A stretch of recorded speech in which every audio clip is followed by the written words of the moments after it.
మీరు టీడీపీ వాళ్ళ official handles ఈరోజు చూడండి,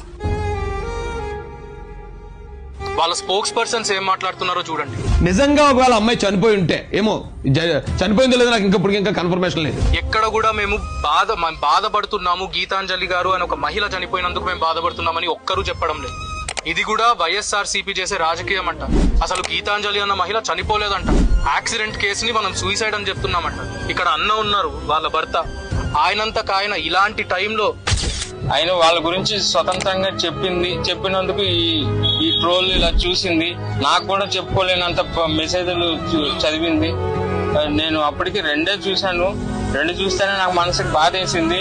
కానీ ఎన్నో వందలు మెసేజ్లు వచ్చినాయి అని చెప్పి అన్నారు. నేను అవి కూడా చూడలేకపోయాను. నేను ఇలాంటి పరిస్థితి ఇంకెవరికి రాకూడదు. ప్రతి ఒక్క కామెంట్ పెట్టిన వాళ్ళు ప్రతి ఒక్కరికి శిక్ష పడాలి. మీడియా ముందరకు వచ్చి మాట్లాడాల్సి వచ్చింది. ఆలోచన చేయమని అడుగుతా ఉన్నా. ఇలాంటి దౌర్భాగ్యమైన రాజకీయాలు ఇంతకు ముందు ఎప్పుడు చూడలేదు.